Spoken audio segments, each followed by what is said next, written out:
Bienvenidos al seminario 7 de Virus Entéricos 1, donde hablaremos de infecciones de transmisión fecal-oral y localizadas en el tracto gastrointestinal. Soy la doctora Cecilia Delfino, docente del área de virología de esta cátedra.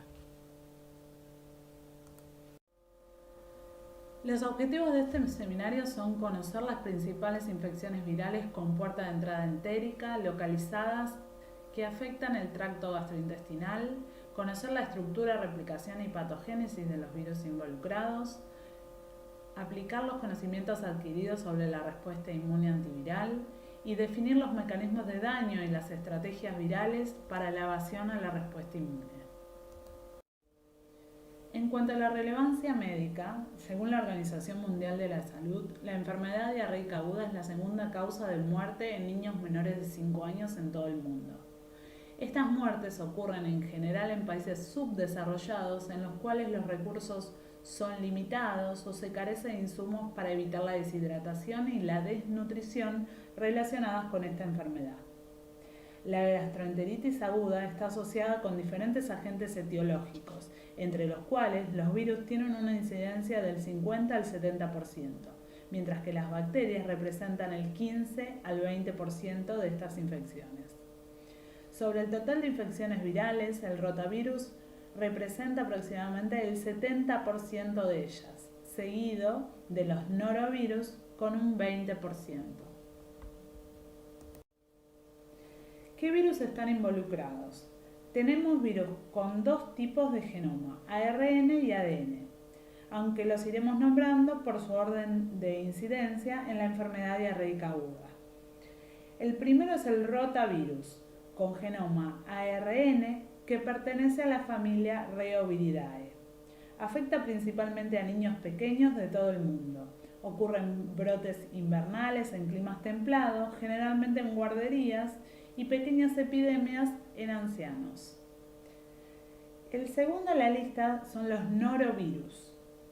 Es un genoma ARN perteneciente a la familia Calciviridae. Se producen casos esporádicos y brotes que comúnmente involucran a personas de todas las edades. Particularmente las infecciones por norovirus se asocian con complicaciones graves en personas inmunodeprimidas, ancianos y niños pequeños. En tercer lugar se encuentran los adenovirus entéricos, que son los serotipos 40 y 41. Tienen genoma ADN y pertenecen a la familia Adenoviridae. Afectan principalmente a niños. Luego tenemos los astrovirus, que presentan un genoma ARN y pertenecen a la familia Astroviridae. Se han asociado a epidemias en niños y adultos. Por último, el coronavirus, que presenta un genoma ARN y pertenece a la familia Coronaviridae, afecta a todos los grupos etarios, hasta el momento asociado al evento pandémico COVID-19. Hablaremos a partir de esta diapositiva la estructura viral y la replicación de estos virus. En cuanto a las partículas virales, el rotavirus es un virus desnudo, presenta una triple cápside que se encuentra formada por las proteínas BP estructurales del virus. La capa más externa de la cápside está conformada por BP7 y BP4, la media por BP6 y la parte más interna por la proteína BP2. En el núcleo se encuentran BP1 y BP3 y el genoma viral de ARN segmentado doble cadena. Como mecanismo generador de variabilidad, el rotavirus puede reasociarse debido a su genoma segmentado, además de la recombinación y las mutaciones puntuales, elevando su diversidad. Infecta animales y humanos. La proteína BP6 determina la especie que va del A al G. A su vez, la especie A comprende los serotipos G y P, con anticuerpos dirigidos contra BP7 y BP4 respectivamente. Los anticuerpos neutralizantes son serotipos específicos. No hay reacción cruzada.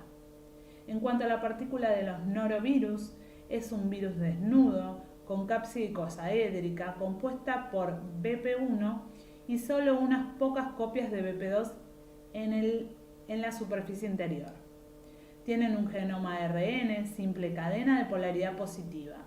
Tienen elevada diversidad y infectando a humanos y animales de manera huésped específica. La partícula de los astrovirus es un virus desnudo, cápside icosaédrica, ARN simple cadena y sentido positivo. Tienen elevada diversidad infectando humanos y muchas especies animales. Las partículas virales del coronavirus y el adenovirus se han descrito en el Seminario 5 de infecciones respiratorias. Hablaremos ahora de la replicación viral del rotavirus. El rotavirus infecta y replica en enterocitos maduros del intestino delgado. La unión del rotavirus a las células huésped está mediada por la proteína de la cápside externa BP4 y los receptores de unión en la superficie de la célula huésped. El virus se internaliza en las células por vía endocítica. Los bajos niveles de calcio dentro del endosoma desencadenan la eliminación de la capa externa de la cápside que libera la partícula de doble capa transcripcionalmente activa denominada DLP en el citoplasma. El RNA mensajero viral se usa para la traducción y como molde para la síntesis de RNA durante la replicación viral. Luego, el RNA se empaqueta en nuevos DLP dentro del viroplasma, que es una estructura citoplasmática estrechamente involucradas en la replicación viral. Se ha observado que dos proteínas no estructurales codificadas por el virus, que son NSP2 y NSP5, son las principales impulsoras en la formación de esta estructura.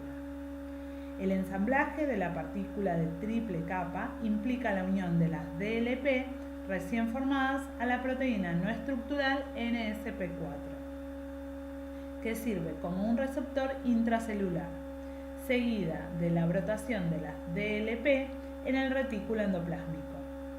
Además, la NSP4 media un aumento en los niveles de calcio citoplasmático que se requiere para la replicación del virus. En el retículo endoplásmico se puede observar partículas transitoriamente envueltas y proteínas de la cápside externa BP4 y BP7 se agregan a las DLP. Luego se pierde la envoltura, las partículas del virus maduran y los viriones de la progenie se liberan en las células a través de lisis celular o mediante un mecanismo de transporte vesicular no clásico independiente del Golgi.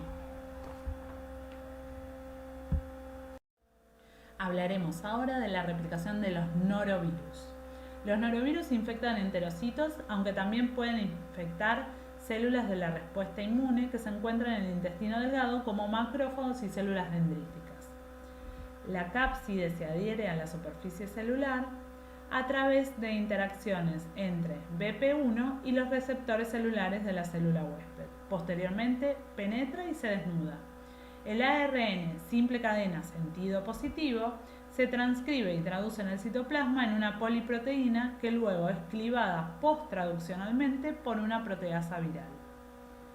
Durante la replicación del genoma se genera un intermediario de replicación y el ARN de sentido negativo sirve como molde para la síntesis de nuevos ARN de sentido positivo genómico y subgenómico. Los ARN subgenómicos se utilizan para la producción de las dos proteínas estructurales, BP1 y BP2. Luego se forman los nuevos viriones y se libera de la célula huésped infectada, aunque el mecanismo por el cual se libera sigue siendo desconocido. Del ciclo de replicación de los astrovirus aún se conoce muy poco. Los astrovirus infectan enterocitos, se desconoce el receptor pero se cree que la proteína de la cápside, al desregular las uniones estrechas intestinales, podría permitir que el virus acceda a su o a sus receptores. Al liberarse el genoma en el citoplasma, la traducción y la replicación del mismo estaría asociada al retículo endoplásmico. Una vez que se formó la partícula, la salida sería por un mecanismo no lítico, similar a la vía alternativa de salida del rotavirus. Hablaremos a partir de esta diapositiva de la patogénesis a nivel organismo y a nivel celular que producen estos virus. En cuanto a la patogenia a nivel organismo, son virus que tienen transmisión fecal-oral con puerta de entrada orofaringia. Son virus sin envoltura que le permiten resistir pHs ácidos del estómago. Producen infecciones localizadas en el tracto gastrointestinal. Su órgano blanco es el intestino delgado y replican en los enterocitos.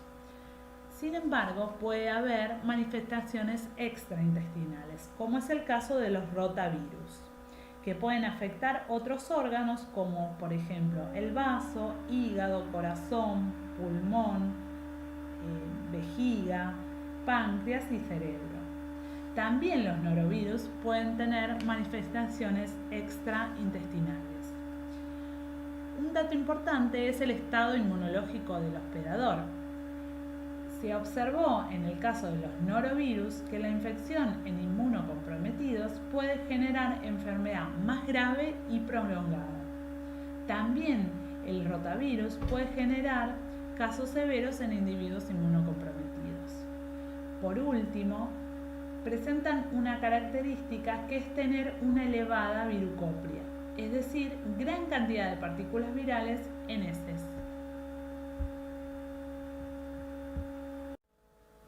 En relación a las manifestaciones clínicas, sus principales síntomas son fiebre, diarrea y vómitos.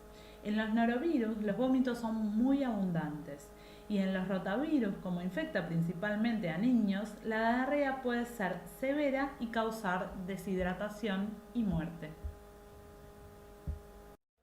Hablaremos ahora del daño directo que genera el rotavirus a nivel celular, en los enterocitos. El rotavirus tiene dos mecanismos de patogénesis propuestos. El primero es la diarrea osmótica, debido a la mala absorción por el daño o muerte de los enterocitos o a la disminución de la función de absorción epitelial.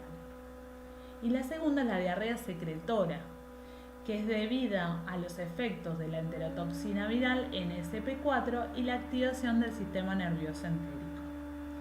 En cuanto al daño y muerte de los enterocitos, se ha demostrado que la expresión de NSP4 y la replicación viral pueden secuestrar vías celulares que podrían provocar la muerte o la obstrucción celular del epitelio intestinal.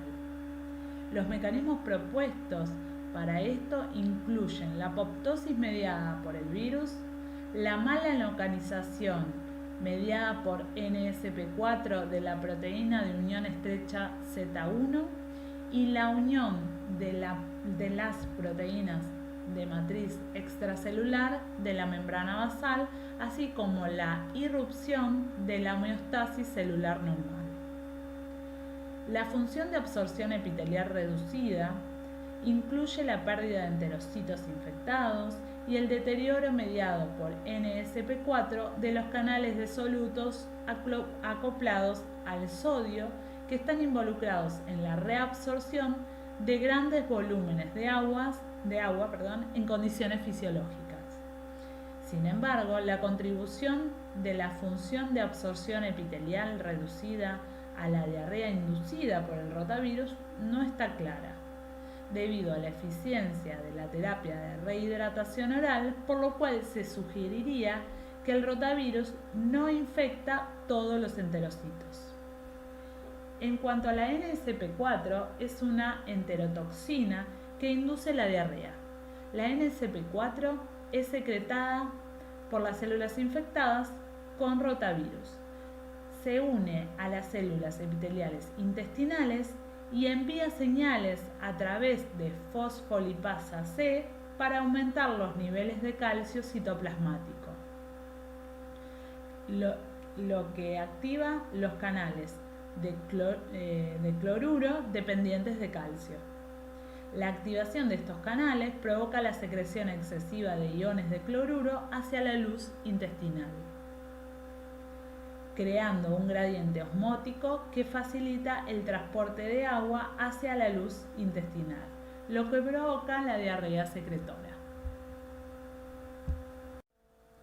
En cuanto a la activación del sistema nervioso entérico, la infección por rotavirus y el aumento de los niveles de calcio intracelular mediados por NSP4 pueden inducir la secreción de serotonina de las células enteroendocrinas, lo que puede activar los nervios entéricos que inervan el intestino delgado y en última instancia conducen a un aumento en la motilidad intestinal. La infección por rotavirus y la liberación de serotonina dependiente de NSP4 también puede activar nervios vagales que se proyectan a regiones del cerebro asociadas con náuseas y vómitos. El nervio vago contiene neuronas que se proyectan desde el intestino al cerebro y viceversa, y es una vía importante en la detección de estímulos y en la generación del vómito. Cuando hablamos de la respuesta inmune del rotavirus, observamos que los anticuerpos neutralizantes de la inmunoglobulina A secretora anti-BP4 y BP7 del rotavirus pueden prevenir la unión viral a los enterocitos, mientras que la replicación viral puede ser parcialmente inhibida por la inmunoglobulina A anti-BP6 durante la transcitosis a través de los enterocitos. Además, varias células inmunitarias contribuyen a las respuestas innatas y adaptativas contra el rotavirus. Las células dendríticas plasmocitoides producen citocinas antivirales y proinflamatorias que pueden inhibir la replicación del rotavirus o inducir a otras células inmunitarias, incluidas las natural killer. Estas pueden lisar las células infectadas por el rotavirus. Después de la presentación del antígeno por parte de las células dendríticas convencionales a las células T específicas del rotavirus, estas secretan citoquinas y también pueden inhibir la replicación viral y activar la producción de inmunoglobulina A por parte de las células B. Además, las células CD8 citotóxicas específicas del rotavirus contribuyen a la lisis de las células infectadas por el virus. En este punto se plantea un interrogante. El rotavirus induce la apoptosis de los enterocitos al igual que las células inmunitarias, aunque no está claro si estas últimas contribuyen en la eliminación de las células infectadas o por el contrario promueven la diseminación de las partículas infecciosas del virus. Hablaremos en este punto del daño directo y la respuesta inmune que generan los norovirus. Los norovirus pueden infectar múltiples tipos de células en el intestino, y esto puede variar entre modelos humanos y animales. Como se observa en la figura, se puede ver en el paso 1 que los norovirus pueden infectar monocitos y células asociadas con la placa de Peyer, de una manera dependiente de la célula M. El segundo punto, los norovirus pueden infectar células epiteliales directamente. Y el tercer punto, los norovirus pueden transportar a través del epitelio, tal vez a través de interacciones con bacterias intestinales comensales, donde pueden infectar células linfoides. Las células infectadas producen interferón. Los interferones inhiben la replicación viral en las células infectadas y pueden estimular la diferenciación y la activación de las células T CD4 positivas. lo que puede conducir a la activación de las células TCD8 positivas y a la maduración de las células B. Las citoquinas pueden conducir a la inflamación del epitelio intestinal y al reclutamiento de neutrófilos y monocitos. Las células B producen anticuerpos específicos contra el norovirus que son fundamentales para eliminar la infección. La infección por norovirus también genera células B de memoria que pueden proteger contra futuras infecciones por la misma cepa. Hablaremos ahora del daño directo que generan los astrovirus a nivel celular. Las uniones estrechas entre células del epitelio intestinal son dominios multiproteicos compuestos por proteínas transmembrana que interactúan con proteínas del citosol como ZO1. Esto lo que hace es conectar la membrana celular con el citoesqueleto. La irrupción de las uniones estrechas pueden dar como resultado un intercambio alterado de iones y solutos, lo que aumenta el movimiento del líquido hacia la luz del intestino e induce la diarrea. Se cree que la cápside de los astrovirus actúa como una enterotoxina que induce la diarrea a través de la irrupción de los complejos de unión estrecha, lo que aumenta la permeabilidad de la barrera epitelial. En cuanto a la respuesta inmune provocada por los astrovirus, es centro de investigación. El rol de la respuesta inmune innata no está claro, ya que provoca una respuesta a interferón más débil en comparación con otros virus y pueden ser incapaces de antagonizar las respuestas de interferón.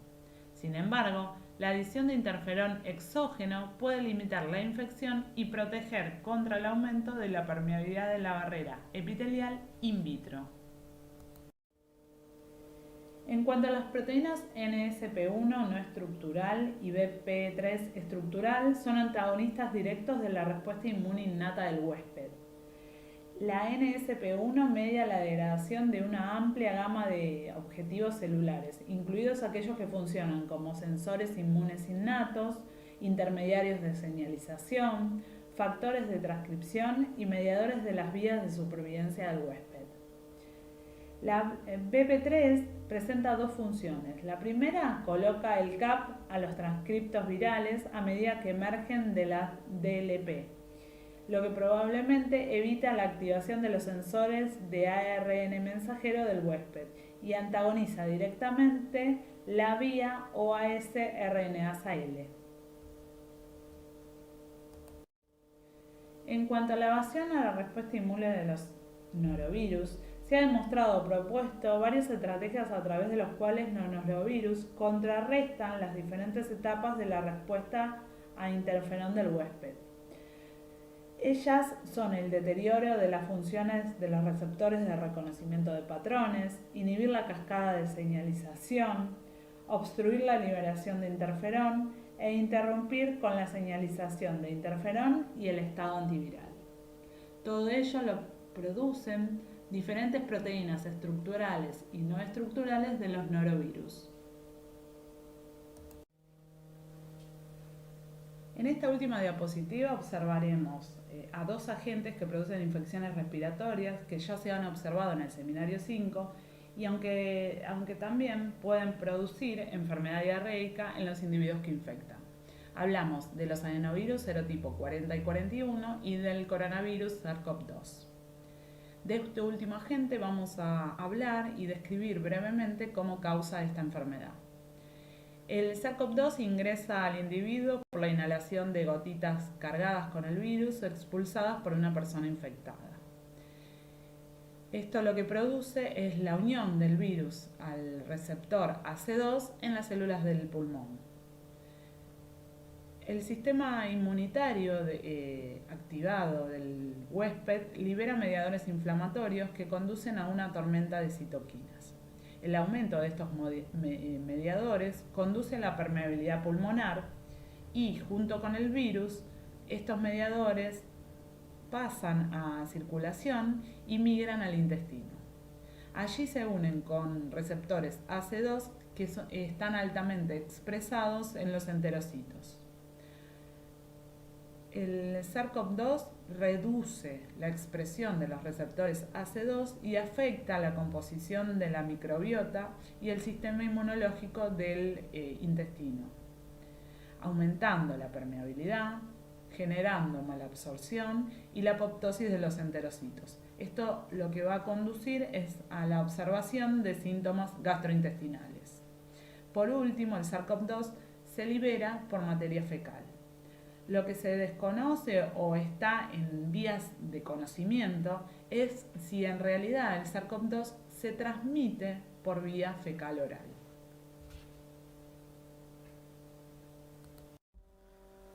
Aquí encontrarán la bibliografía recomendada como material complementario. Muchas gracias por su atención.